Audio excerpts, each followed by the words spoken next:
latest na mga mare at pare! Kilig ang netizen sa bagong online interaction ni Kylie Alcantara at Kobe Paras.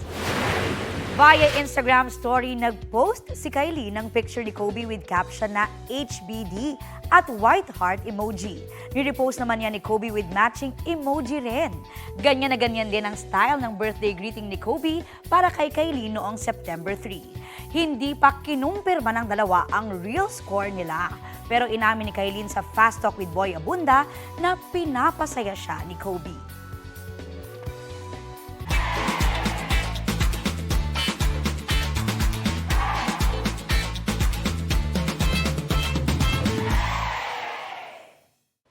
Kapuso, para sa mga maiinit na balita, mag-subscribe sa GMA Integrated News sa YouTube.